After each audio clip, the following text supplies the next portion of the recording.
नमस्कार। स्वागत है आपका आपके अपने YouTube channel rainbow science circuit पर। आज हम लोग क्लास 10th के फिजिक्स के दूसरे अध्याय प्रकाश का अपवर्तन रिफ्रैक्शन ऑफ लाइट को पढ़ने जा रहे हैं। और जैसा कि हम सभी पिछले क्लास में न्यूमेरिकल्स के बारे में चर्चा शुरू किए थे आवर्धन पढ़ने के बाद, और आपको बताया गया था कि जो लेंस सूत्र है इस चैप्टर का बहुत ही महत्वपूर्ण टॉपिक है। तो आपने दोनों लेंसों में, उत्तल और अवतल लेंसों में बारी बारी से लेंस सूत्र को पढ़ा। उसके बाद पिछले क्लास में हम लोग आवर्धन पर चर्चा कर रहे थे और वहां आपने देखा था कि आवर्धन दरअसल क्या होता है कि वस्तु के तुलना में प्रतिबिंब के साइज का, प्रतिबिंब के आकार का पता लगाने के लिए एक नई, कह सकते हैं कि भौतिक राशि का एक नए पद का प्रयोग किया जाता है जिसको आवर्धन कहते हैं, मैग्निफिकेशन कहते हैं। और आपने देखा था कि आवर्धन मैग्निफिकेशन को m से सूचित किया जाता है। आज हम लोग उसी लेंस सूत्र जो पीछे आपने पढ़ा था 1/v - 1/u = 1/f, उस लेंस सूत्र को भी जानेंगे और उसके आधार पर जो न्यूमेरिकल्स होता है उसको भी बनाएंगे। और साथ में जो आवर्धन से जुड़ा हुआ सूत्र आपने पिछले क्लास में पढ़ा था m = v/u या m = h'/h, या एक जो विस्तृत फार्मूला था हमारा आवर्धन का कि m = h'/h = v/u, उसके आधार पर भी हम लोग उस फार्मूला का भी प्रयोग करते हुए कुछ सवाल को देख रहे हैं। लेकिन जो न्यूमेरिकल्स होता है वो जितना अधिक आप प्रैक्टिस करेंगे उतना ही आप बात को समझ पाएंगे। इसलिए एक रिक्वेस्ट रहेगा आप सबों से कि जो न्यूमेरिकल्स यहाँ बताया जा रहा है ये बस सीखने के लिए बताया जा रहा है। इसके लिए आपको अपने से घर में जो भी किताब आपके पास हो फिजिक्स की, तो वहां से आप अधिक से अधिक सवाल का प्रैक्टिस कीजिए, और जितना अधिक से अधिक आप प्रैक्टिस करेंगे उतना आसानी होगा आपको सीखने में। तो आइए शुरू करते हैं। आज जो हम लोगों का पहला सवाल है, आपके पास जो एनसीईआरटी की टेक्स्ट बुक होगी उसमें आप देखिएगा तो पेज नंबर 200 है, 200 पृष्ठ संख्या पर उदाहरण है 10.3, एग्जाम्पल 10.3 है। क्वेश्चन यहाँ नहीं लिखा गया है जगह के अभाव में, आप क्वेश्चन अपने बुक से लिख लेंगे। जब भी फेयर नोटबुक में आप कोई भी न्यूमेरिकल्स बनाते हैं तो पहले ऊपर में क्वेश्चन लिख दीजिए, फिर नीचे में उसका हल लिखिए, आंसर लिखिए। मैं क्वेश्चन पढ़कर सुना देता हूँ। किसी अवतल लेंस की फोकस दूरी 15 सेंटीमीटर है। बिंब को लेंस से कितनी दूरी पर रखें कि इसके द्वारा बिंब का लेंस से 10 सेंटीमीटर दूरी पर प्रतिबिंब बने। लेंस द्वारा उत्पन्न आवर्धन भी ज्ञात कीजिए। यही हम लोगों का प्रश्न है। अब इसको समझिए कि सबसे इंपॉर्टेंट काम क्या है न्यूमेरिकल्स के लिए, कि आपको सबसे पहले प्रश्न को समझना है। एक बार पढ़ने पर अगर समझ में नहीं आवे तो आप 2 बार 3 बार प्रश्न को पढ़िए, और जब प्रश्न को आप अच्छी तरह से समझ जाएंगे तो निश्चित रूप से उसका जो हल होगा वो बहुत सरल हो जाएगा, बहुत आसान हो जाएगा। लेकिन कई बार क्या होता है कि हम लोग अपने लक्ष्य को ही नहीं खोज पाते हैं, कहाँ जाना है नहीं जाना है इसका कोई डिसीजन होता नहीं है, और हम अपनी यात्रा आरंभ कर देते हैं। इसलिए पहले तो यह फैसला करना है हम लोगों को कि प्रश्न में क्या दिया गया है, क्या कह रहा है, ज्ञात करने के लिए, निकालने के लिए, इन सभी बातों को पहले क्लियर कर लेना है। तो आइए मैं फिर से एक बार सवाल सुना देता हूं आपको। किसी अवतल लेंस की फोकस दूरी 15 सेंटीमीटर है। यहाँ क्लियर दिया हुआ है कि कोई अवतल लेंस है, उसकी फोकस दूरी 15 सेंटीमीटर है। आप सभी जानते हैं कि फोकस दूरी को स्मॉल f से सूचित किया जाता है। इसलिए देखिए यहाँ हमने लिखा है f = -15 सेंटीमीटर। अब ये माइनस कहाँ से आया, तो सबको पता है कि जो चिन्ह परिपाटी थी, हम लोग जो पढ़े थे निर्देशांक चिन्ह परिपाटी या नई कार्तीय चिन्ह परिपाटी, तो उस चिन्ह परिपाटी पर आपने देखा था कि जो अवतल लेंस है उसकी फोकस दूरी ऋणात्मक होती है, निगेटिव होती है, माइनस में होता है, और जो उत्तल लेंस था उसकी फोकस दूरी धनात्मक होती है, पॉजिटिव होता है।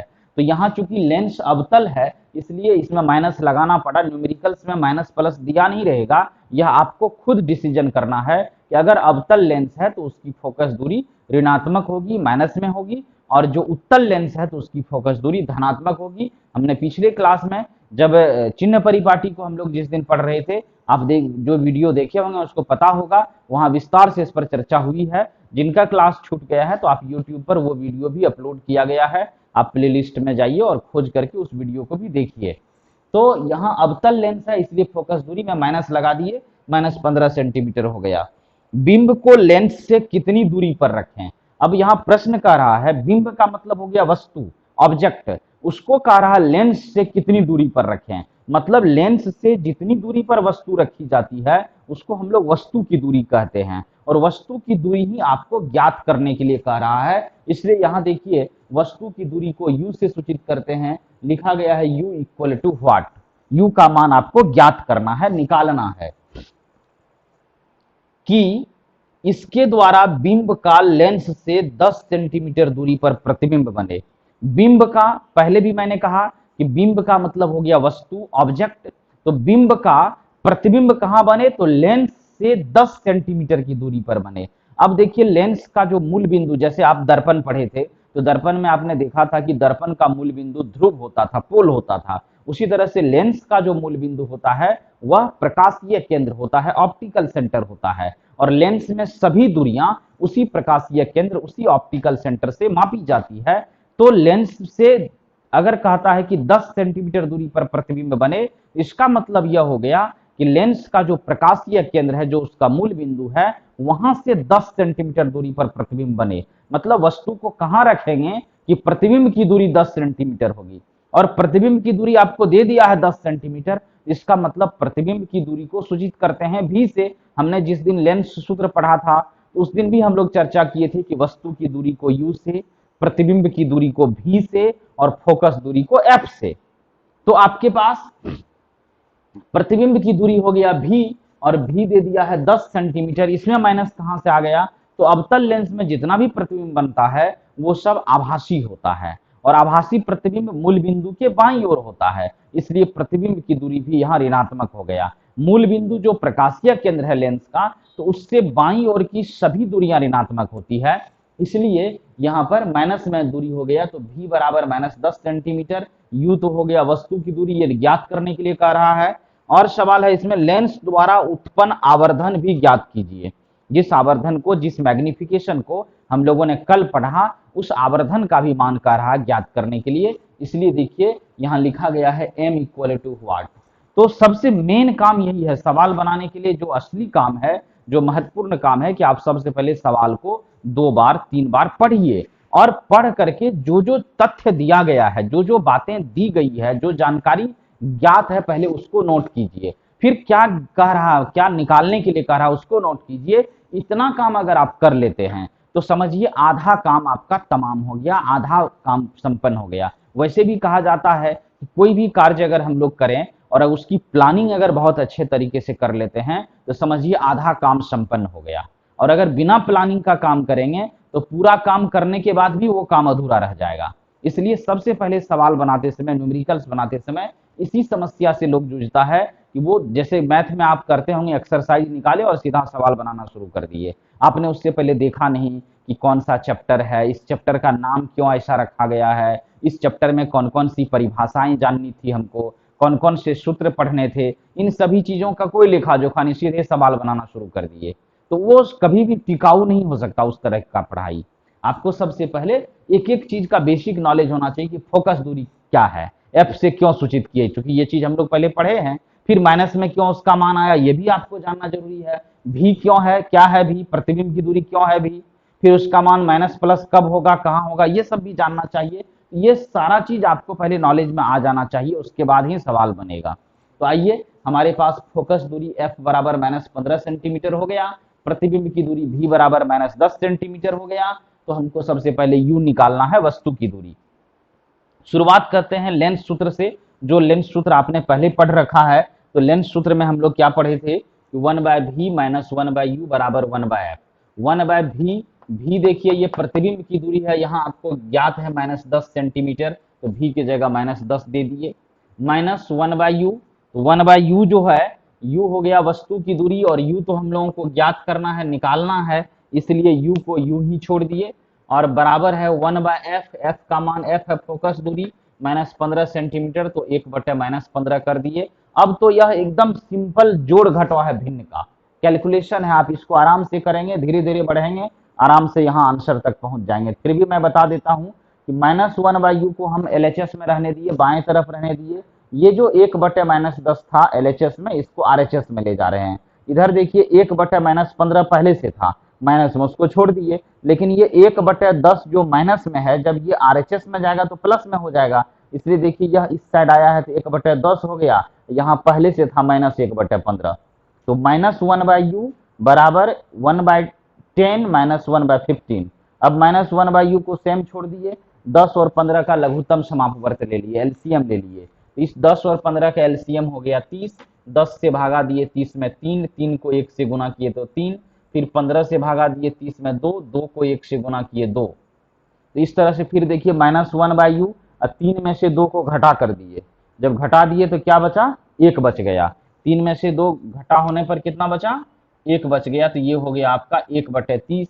इस तरह से जो व्यंजक हम लोगों को प्राप्त हुआ कि -1/u इक्वल टू 1/30। अब इसको क्रॉस मल्टीप्लीकेशन करते हैं, u को 1 से करेंगे तो u हो जाएगा, -1 को 30 से कीजिएगा तो -30 हो जाएगा, तो u बराबर आपको आ गया -30 सेंटीमीटर। ये जो -30 सेंटीमीटर है ये u का मान है, और u क्या होता है, तो u होता है वस्तु की दूरी, मतलब लेंस से कितनी दूरी पर वस्तु को रखेंगे, 30 सेंटीमीटर दूरी पर रखेंगे, इसलिए आपको u का जो वैल्यू है वो 30 सेंटीमीटर आया है। ध्यान रखना है, यहाँ पर आप कहेंगे ये माइनस चिन्ह, तो माइनस चिन्ह यह बतलाता है कि मूल बिंदु से बाईं ओर वस्तु को रखना है, क्योंकि माइनस प्लस लेंस में यही कहता है कि अगर माइनस है तो इसका मतलब बाईं तरफ की दूरियां हैं मूल बिंदु से। जैसा कि आप निर्देशांक ज्यामिति गणित में जो कोऑर्डिनेट ज्योमेट्री पढ़े थे वहां भी देखते थे, दो अक्ष एक दूसरे को काटता था, जहां मूल बिंदु ओरिजिन ओ होता था वहां से बाईं तरफ की दूरियां ऋणात्मक, दाईं तरफ की दूरियां धनात्मक, ऊपर की दूरी धनात्मक, नीचे की दूरी ऋणात्मक। सेम वही चिन्ह परिपाटी हम लोग यहाँ प्रयोग में लाते हैं। तो ध्यान रखना है, ये ऋणात्मक चिन्ह जो लगा हुआ है माइनस का चिन्ह, यह बस इतना ही बतलाता है कि वस्तु की दूरी मूल बिंदु से बाईं तरफ है, और बाकी 30 सेंटीमीटर दूरी पर अगर आप लेंस से वस्तु को रखेंगे तब इस तरह का प्रतिबिंब बनेगा जिस तरह का कहा जा रहा है यहाँ पर। एक आंसर हम लोग प्राप्त कर लिए कि वस्तु की दूरी जो होगी, या बिंब की दूरी, वस्तु को बिंब भी कहते हैं, तो बिंब की दूरी का मान -30 सेंटीमीटर हो गया। अब इसमें दूसरा क्वेश्चन कह रहा है कि लेंस द्वारा उत्पन्न आवर्धन भी ज्ञात करें, मैग्निफिकेशन, आवर्धन का वैल्यू भी आपको ज्ञात करना है। और सभी लोग जानते हैं, हम लोग कल भी सूत्र पढ़े थे, m equal to v/u, m equal to h'/h भी सूत्र पढ़े थे, लेकिन वहां हमने कहा था आपको कि h'/h तब प्रयोग करेंगे जब आपके पास h' प्रतिबिंब की ऊंचाई और h वस्तु की ऊंचाई रहेगा। लेकिन यहाँ न तो हमारे पास प्रतिबिंब की ऊंचाई है और न ही वस्तु की ऊंचाई है, इसलिए हम लोग जो दूसरा फार्मूला था m बराबर v/u उसको अप्लाई कर रहे हैं। तो m बराबर v/u में देखिए v/u हो गया, तो v क्या है, प्रतिबिंब की दूरी, और यह आपको दिया हुआ है कितना, -10 सेंटीमीटर, तो v का मान हो गया -10, u अभी निकला है -30, तो बटे में दे दिए -30, माइनस माइनस कैंसिल हो गया, 10 में 30 से भाग दिए तो 1/3 हो गया, 1 में 3 से भाग दीजिएगा, ये 0.33 आता है। यहाँ कोई मात्रक नहीं लिखा गया है, सेंटीमीटर मीटर कुछ भी नहीं, क्योंकि आपको बताया गया था। अभी अब देखिए थोड़ा सा इसको और हम क्लियर कर दें कि u जो है आपका, यह u क्या है, सेंटीमीटर में है, माइनस ये v भी है सेंटीमीटर में -10 सेंटीमीटर, और u है यह भी सेंटीमीटर में -30 सेंटीमीटर। तो सेंटीमीटर बटे सेंटीमीटर दोनों क्या होगा, कट जाएगा, सेंटीमीटर में सेंटीमीटर से भाग देंगे तो ये कट जाएगा। इसलिए याद रखना है कि आवर्धन जो होता है मैग्निफिकेशन, उसका कोई मात्रक नहीं होता, उसका कोई यूनिट नहीं होता है, इसलिए आवर्धन 0.33 हो गया, 0.33 हो गया। यही आवर्धन ज्ञात करने का तरीका है। इस तरह से पहला सवाल को हम लोग हल किए। अब इसके बाद एक और महत्वपूर्ण सवाल है जिसमें इससे भी थोड़ा सा लॉन्ग प्रोसेस है, इसलिए हमने सोचा कि इस टाइप का भी एक अगर सवाल हम लोग हल कर लेंगे तो आपको घर में सवाल बनाने में सुविधा होगी। आइए दूसरा सवाल देखते हैं। यह पृष्ठ संख्या 201 पर है, उदाहरण 10.4। मैं एक बार सवाल पढ़कर सुना देता हूं। कोई 2 सेंटीमीटर लंबा बिंब, देखिए बिंब मतलब वस्तु हो गया, 10 सेंटीमीटर फोकस दूरी के किसी उत्तल लेंस के मुख्य अक्ष के लंबवत रखा है। बिंब की लेंस से दूरी 15 सेंटीमीटर है। प्रतिबिंब की प्रकृति, स्थिति तथा साइज ज्ञात कीजिए, इसका आवर्धन भी ज्ञात कीजिए। सवाल थोड़ा सा उससे लंबा है, कुछ ज्यादा स्टेप इसमें उपयोग करना पड़ेगा, लेकिन उसी टाइप का सवाल है। 2 सेंटीमीटर लंबा बिंब है, बिंब का मतलब वस्तु, कहने का मतलब वस्तु की जो ऊंचाई है, बिंब की जो ऊंचाई है वह कितना है, 2 सेंटीमीटर है। इसलिए देखिए वस्तु की ऊंचाई को हम लोग कल पढ़े थे h, और प्रतिबिंब की ऊंचाई को h'। तो बिंब की ऊंचाई हो गई 2 सेंटीमीटर, लिख दिए यहां पर। 10 सेंटीमीटर फोकस दूरी के किसी उत्तल लेंस, अब एक उत्तल लेंस है उसकी फोकस दूरी है 10 सेंटीमीटर, तो f बराबर हो गया 10 सेंटीमीटर। क्योंकि उत्तल लेंस की फोकस दूरी धनात्मक होती है, पॉजिटिव होता है, इसलिए यहाँ +10 रखा गया है। f बराबर से कितना दूरी पर, किसी उत्तल लेंस के मुख्य अक्ष से लंबवत रखा गया है बिंब की लेंस से दूरी। बिंब मतलब वस्तु की, लेंस से दूरी मतलब लेंस से वस्तु कितना दूर है, तो 15 सेंटीमीटर दूर है। इसलिए u वस्तु की दूरी u होता है, u बराबर 15 सेंटीमीटर। और हम लोग जानते हैं कि वस्तु हमेशा बाईं तरफ रखी जाती है और बाईं ओर की सभी दूरियां ऋणात्मक होती है, इसलिए यहाँ पर u बराबर -15 सेंटीमीटर लिखा गया है। प्रतिबिंब की प्रकृति ज्ञात क्या सब करना है आपको, प्रतिबिंब की प्रकृति बराबर व्हाट दे दिए। उसके बाद फिर है स्थिति। स्थिति मतलब प्रतिबिंब कितना दूरी पर बना हुआ है, जितना दूरी पर प्रतिबिंब बनता है उसको प्रतिबिंब की दूरी कहते हैं, उसको v से सूचित करते हैं, इसलिए v बराबर व्हाट दे दिए। और फिर कह रहा है साइज ज्ञात कीजिए। प्रतिबिंब के साइज, अभी चर्चा हो रही थी कि वस्तु के साइज को h से सूचित करते हैं और प्रतिबिंब के साइज को h डैश से सूचित करते हैं, इसलिए यहाँ h डैश बराबर व्हाट हो गया। और एक और प्रश्न है, इसका आवर्धन भी ज्ञात कीजिए, m बराबर व्हाट हो गया। तो देखने से तो लगता है कि बड़ा है, तो ऐसा नहीं कि बड़ा चीज है तो उसको देखकर हम लोग छोड़ देंगे, आप स्टेप बाय स्टेप हल करना शुरू कीजिए, निश्चित रूप से बहुत आसान हो जाएगा। सबसे पहले हम लोग लेंस सूत्र अप्लाई करते हैं, क्योंकि हमारे पास एफ यू है। अब देखिए यही लेंस सूत्र है 1/v माइनस 1/u बराबर 1/f। इसमें v u f तीन टर्म है, v u f, इस तीनों में से कोई भी दो अगर हमारे पास रहेगा, इस सूत्र पर उसका मान रख करके हल करेंगे तो तीसरे का मान एकदम निकलना निश्चित है। खाली हमारा कैलकुलेशन सही होना चाहिए, गुना भाग जोड़ घटाव की क्रिया सही होनी चाहिए, तो निश्चित रूप से निकलेगा। तो v u f तीन चीज पर ही खेल हो रहा है। तो देखिए v u f में से आपको f है u है, तो निश्चित रूप से v का मान आ जाएगा आपके पास, बस मान रखिए और हल कीजिए। तो देख लेते हैं यहाँ पर 1/v माइनस 1/u बराबर 1/f, जो फार्मूला लिखे हैं इसमें 1/v, क्योंकि v का मान निकालना था इसलिए v ही छोड़ दिए, माइनस 1/u, u के जगह देख लीजिए u का मान -15 सेंटीमीटर है, यहाँ -15 कर दिए, बराबर 1/f, f का मान 10 है तो 1/10 कर दिए। अब हमारे पास जो इक्वेशन आ गया तो 1/v minus 1/-15 equal to 1/10। 1/v को रहने दिए, ये माइनस माइनस क्या हो जाएगा, प्लस 1/15 बराबर 1/10 या 1/v बराबर। अब देखिए ये जो था चर अचर की जो कहानी है उसको आप मैथ में भली भांति जानते होंगे कि जो चर होता है उसको एक साथ क्रिया करते हैं, अचर को एक साथ क्रिया करते हैं। तो ये चर है 1/v, इसलिए इसको LHS में रख दिए, जबकि 1/15 अचर था, इसको अचर के साथ दाएं तरफ ले गए। तो अब जैसे दाएं तरफ गया तो 1/10 तो वहां पहले से प्लस में था, ये 1/15 यहाँ प्लस में है, जब उस साइड जाएगा तो माइनस में हो जाएगा, तो माइनस 1/15 हो गया। तो 1/v बराबर 10 और 15 का LCM फिर 30 हो गया, लघुत्तम समापवर्त 10 से भागा देंगे 30 में 3 होगा भागफल, 3 को 1 से गुना किए 3, फिर 15 से भागा दिए 30 में तो 2, और 2 को 1 से गुना किए 2, 3 में से 2 गया, 1 बच गया यहाँ पर, तो 1/v बराबर हो गया आपको 1/30। अब 1/v बराबर 1/30, इसको क्रॉस मल्टीप्लिकेशन कीजिएगा तो v को 1 से करेंगे तो v होगा, 30 को 1 से करेंगे तो 30 हो जाएगा, v बराबर 30 सेंटीमीटर उत्तर हो गया। क्लियर।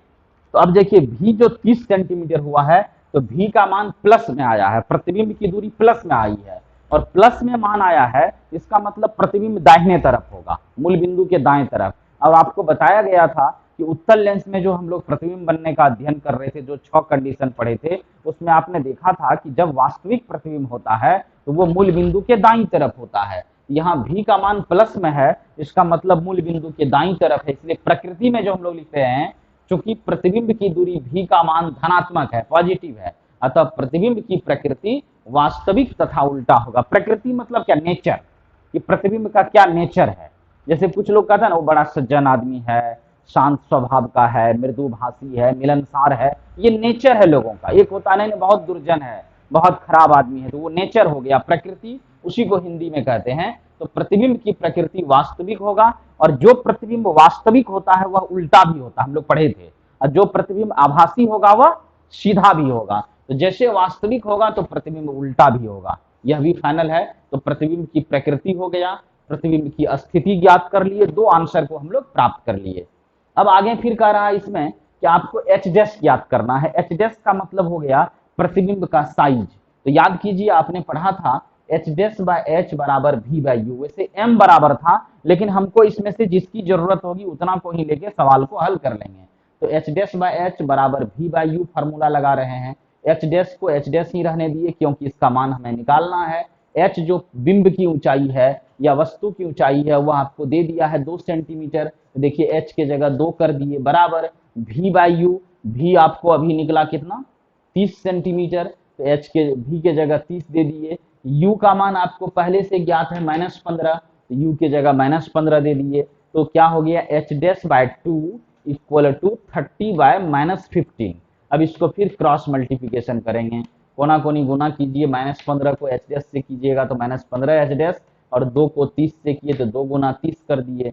एच डैश बराबर ये -15 इधर भाग में आ जाएगा, 15 से 30 को काटिएगा तो 2 बार में कट जाएगा, 2 दूना 4 माइनस लेकिन रहेगा, तो एच डैश बराबर हो जाएगा -4 सेंटीमीटर। अब कुछ लोगों के मन में होगा यहाँ सेंटीमीटर क्यों दिए, तो आपने तो कहा था कि आवर्धन में कुछ मात्रक नहीं लगता है। तो आप गौर कीजिए ये आवर्धन नहीं निकला है, यह प्रतिबिंब की ऊंचाई निकला है। आवर्धन को एम से सूचित करते हैं। अगर एम निकलेगा, मैग्निफिकेशन निकलेगा, तब वहां पर कोई मात्रक नहीं देंगे। लेकिन एच निकलेगा, एच डैश निकलेगा तो उसमें मात्रक देना है हम लोगों को। क्योंकि ये एच डैश जो है वो प्रतिबिंब की ऊंचाई है, तो प्रतिबिंब की ऊंचाई -4 सेंटीमीटर है, और माइनस में ऊंचाई है, इसका मतलब प्रतिबिंब उल्टा बना है। प्रतिबिंब उल्टा है, नीचे की तरफ है, बस माइनस का चिन्ह यही बतलाता है। तो वस्तु की ऊंचाई थी 2 सेंटीमीटर, प्रतिबिंब की ऊंचाई हो गई 4 सेंटीमीटर। ऋणात्मक चिन्ह बस इतना बतलाता है कि प्रतिबिंब उल्टा है, बस इसी को ध्यान रखना है। इस तरह से हम लोग प्रतिबिंब की ऊंचाई भी ज्ञात कर लिए। अब इसमें एक और पार्ट है इस क्वेश्चन में कि आवर्धन भी ज्ञात कीजिए। तो आप जानते हैं m बराबर एच डैश बाय एच, या m बराबर v बाई यू से भी निकाल सकते हैं, क्योंकि एच डैश तो हमें ज्ञात है, h पहले से ज्ञात था, भी यू भी ज्ञात है। तो जब दोनों सूत्र मौजूद है तो जो सूत्र आपको आसान लगे उसका उपयोग कर सकते हैं। तो यहाँ m बराबर एच डैश बाय एच जो है, देखिए एच डैश हो गया, अब बटे में h हो गया। तो एच डैश का मान अभी हम लोग कितना निकाले -4, और h पहले से आपको ज्ञात है 2, देख रहे हैं। फिर यहाँ वही बात -4 सेंटीमीटर बटे 2 सेंटीमीटर, सेंटीमीटर सेंटीमीटर कट गया, इसलिए -4 में 2 से भाग दीजिएगा तो -2 हो गया। तो -2 आवर्धन हो गया। यहाँ जो आवर्धन निकला है इसका कोई मात्रक नहीं होगा। तो ध्यान रखना है, जब आवर्धन m का मान निकालेंगे तो उसका कोई मात्रक नहीं होगा, क्योंकि आवर्धन एक समान राशियों का अनुपात होता है, इसलिए आवर्धन का कोई मात्रक नहीं होता है। इस तरह से हमारा यह दूसरा सवाल भी पूरा हो गया। अब इसी तरह के और सभी सवाल को आप अपने टेक्स्ट बुक में खोजेंगे, या न्यूमेरिकल्स की किताब आपके पास होगी तो उसको देखेंगे। इस तरह के और सभी सवाल है उसको आप बनाइए अपने से घर में, जितना अधिक से अधिक हो सके प्रैक्टिस कीजिए। और अगर कोई सवाल आपको नहीं बनता है, दिक्कत होता है, तो आप हमें कमेंट कर सकते हैं, या व्हाट्सएप ग्रुप पर भी अपनी समस्या भेज सकते हैं। कुछ लोगों के पास अगर बहुत ज़्यादा समस्या हो, कहीं समझने में दिक्कत हो, तो मेरा एक नंबर भी है, आप उसको भी नोट कर सकते हैं, 9931737348। आप इस नंबर पर फोन करके भी अपना क्वेश्चन पूछ सकते हैं। मान लीजिए कोई सवाल बना रहे हैं और उस खास जगह पर जाकर के हम अटक गए, तो वहां तो उस समय लगता है कि हेल्प चाहिए, तो उस हालत में आप ये सवाल इस नंबर पर भी फोन करके अपनी समस्या पूछ सकते हैं। लेकिन अब कुछ लोगों को हमने देखा कि पिछली बार क्या हुआ था, जब हमने कहा कि क्वेश्चन पूछिए, तो क्या किया, कार्बन चैप्टर का भी क्वेश्चन भेज दिया था केमिस्ट्री में। जो जिस चैप्टर को अभी हम लोग पढ़े नहीं, जिस टॉपिक का नाम भी नहीं सुने, वो तत्वों का आवर्त वर्गीकरण जो अंतिम चैप्टर है वहां से भी 5 क्वेश्चन भेज दिया, और एक साथ 10-10 क्वेश्चन लिखकर भेज दिया। तो ये तो फिर इसका मतलब है कि आप मेहनत नहीं कर रहे हैं, आप काम को डिस्टर्ब कर रहे हैं। हाँ, आप काम कीजिए, पहले खुद से संघर्ष कीजिए, उसमें कहीं मदद की आवश्यकता होगी तो मैं आपको मदद करूंगा। अब सब सवाल बना करके आपको इधर से हम फोटो खींच के भेज दें, इससे बढ़िया आपके घर में बहुत सारी किताब होगी और सब किताब में सवाल बना हुआ रहता है। कोई ऐसा नहीं है इसको हम रात में आविष्कार किए हैं और आज आपको बता रहे हैं, सब सवाल पहले से मौजूद है, कहीं ना कहीं बना हुआ है। तो आप खुद से भी बनाओगे तो हल हो जाएगा। ऐसा नहीं कि 10 ठो सवाल आज लिखे या भेज दिए, सर आप जानते रहेंगे अपना काम करेंगे, ये करना इसका मतलब आप मेहनत नहीं कर रहे हैं, आप डिस्टर्ब कर रहे हैं। आप खुद से पहले संघर्ष कीजिए, जो सवाल उदाहरण बनाया हुआ है उसको बनाइए, 2-3 किताबों का हेल्प लीजिए, और जितना अपने से करेंगे, अगर एक आदमी साइकिल पर बैठ जाए और कोई कहे दूसरे आदमी को कैरियर पकड़ पकड़ के हमको बाजार में घुमाइए, तो वो कभी साइकिल नहीं सीख पाएगा, याद रखिएगा। क्योंकि आप लोग भी साइकिल सीखे होंगे, देखे होंगे, कभी न कभी रिस्क लेना पड़ा था कि साइकिल पर बैठे और अचानक चल दिए, हो सकता है कुछ दूर जाने के बाद गिर भी गए होंगे, चोट भी लग गई होगी, तब फिर अनुभव आया होगा कि अब क्या करेंगे कि नहीं गिरेंगे। तो आप सब दिन कैरियर पकड़ करके साइकिल नहीं चलाइए, दूसरे आदमी को कैरियर पकड़ा दीजिए, आप कहिए नहीं, ठेलते रहिए। आप खुद से प्रैक्टिस कीजिए, तब आपको न्यूमेरिकल्स होगा। और सीधे तुरंत कह देते हैं न्यूमेरिकल समझ में नहीं आया, पूरा वीडियो भी नहीं देखते हैं और कह देते हैं न्यूमेरिकल समझ में नहीं आया। इसलिए आप ध्यान दीजिएगा, थोड़ा सा डिफिकल्ट इसलिए हो जाता है कि हो सकता है 9th में आपने न्यूमेरिकल्स नहीं बनाया होगा, या मैथमेटिक्स का जो सिंपल कैलकुलेशन है उस पर आपका पूरा पूरा कमांड नहीं होगा, तो उसके कारण भी ये सब चीज जटिल लगता है। क्योंकि ये गणित तो है ही, उसके साथ साथ विज्ञान भी है, गणित और विज्ञान दोनों का मिश्रण हो जाता है न्यूमेरिकल्स, इसलिए यह जटिल हो जाता है। लेकिन मेरे अंदाज से जटिल नहीं है, अगर आप सीरियली सिस्टमैटिक पढ़े होंगे तो निश्चित रूप से आपको सारी बात समझ में आ जाएगी। तो बस इसी उम्मीद के साथ आज का क्लास समाप्त करेंगे कि आप घर में अधिक से अधिक सवाल को बनाइए, ताकि आप आसानी से और बढ़िया तरीके से बातों को समझ सकें, सीख सकें। तो चलिए आज का क्लास समाप्त करते हैं। अगर और कुछ सवाल होगा तो फिर हम लोग अगले वीडियो में आपसे मिलेंगे। तब तक के लिए आपसे विदा लेते हैं। अगर वीडियो पसंद आई होगी तो कृपया लाइक करेंगे, अपने दोस्तों को भी बताएंगे, उनको भी समझाएंगे इस सब बात इनके बारे में कि न्यूमेरिकल्स भी बताया जा रहा है। एक ऐसा भी यूट्यूब पर चैनल है जहां पढ़ाने के साथ साथ एनसीईआरटी के हर एक सवालों को हल किया जाता है। तो इसलिए इस वीडियो को आप अधिक से अधिक लोगों तक शेयर भी करें। जो लोग चैनल पर नए हैं, अभी तक सब्सक्राइब नहीं किए हैं, वो कृपया चैनल को सब्सक्राइब भी कर लेंगे और घर में अधिक से अधिक सवाल का प्रैक्टिस करेंगे, तभी आप बातों को सीख पाएंगे। ठीक है, आज का क्लास यहीं समाप्त होता है। धन्यवाद, जय हिंद।